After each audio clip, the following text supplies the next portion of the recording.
After 5 months in my kidnapper's basement, he finally sets me free in a meadow deep in the mountains, wishing me a good luck as he unlocks the shackles that bound my feet.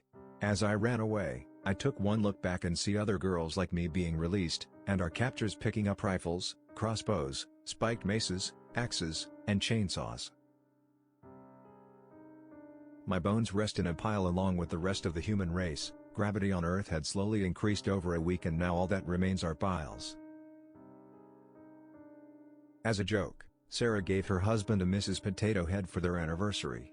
He laughed until he opened the bucket of parts that Sarah got from his mistress. "Mommy is floating in the river," my son said, tugging my hands. Rushing to the riverside, my son's grip turned to stone as he said, "And soon, you'll float too." I have become quite famous around the world over the years. I'm known today as the serial killer Zodiac, but I prefer the monster of Florence instead. Using a new revolutionary treatment, doctors were able to retrieve a lost memory from an advanced dementia-ridden patient. It was a single fading thought that said, "Help, it devours me." Due to the recent phenomena occurring worldwide, all media depicting the likeness of deceased persons, including digital or physical photos and artwork, are to be deleted and destroyed immediately.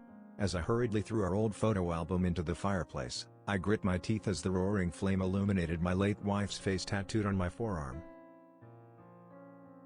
I had mixed feelings about my daughter's death. I was sad she died, but thanks to her organs I have money for drugs. My twin snuck out of the house to party yet again, so I was livid when I heard a car pull up at 4 a.m.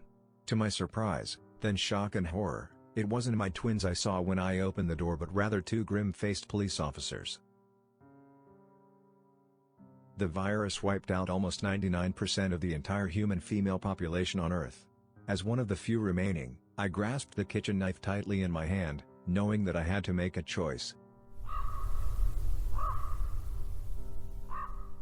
My granddaughter's voice weakly cried to me from the forest and impulsively I jumped up to go get her. Once again my wife stopped me, reminding me we found her body at the edge of the woods last fall, mangled and half-eaten. The genie told me I had one wish, so I asked him to make me immortal. I do not age, and I barely weather, as many pass by me as I am, just a stone. When the rain started pouring down, all four of us stopped exploring the mountain and ran towards an abandoned hut for shelter. While waiting for the rain to stop, my friends began to tease each other, and as I watched the four of them silently, something felt very wrong. In the year 2059, wealth inequality is so bad that kids eagerly await the inheritance from parents who often kill themselves to better their offspring's lives. Even though most adults have nothing but their own liquefied remains to pass on, these are still ecstatically welcomed by their starving children. After a tiresome, horrifying fight to the death with a burglar, I woke up relieved. Until I realized my hands were wrapped around my wife's blue neck. I froze in horror as I saw the pale girl in white disappear into the darkness. How did she get out of the basement? I tried to use the dead bodies on Everest Peak as landmarks, in case I ever got lost. I looked behind myself and noticed that all of them were groaning and rapidly approaching me. I try to avoid scratching at my walls, but when I hear that thing talking to my parents I just can't help it. Whenever I considered killing myself to escape my parents' abuse, I'd just recite my mantra, "You don't deserve to die." Ironically, now that they are old, hungry, covered in bedsores, and begging to be put out of their misery, I still have the same mantra. When the kidnapper made me guess where he kept my daughter, I went for the basement and he said correct, allowing me to see her.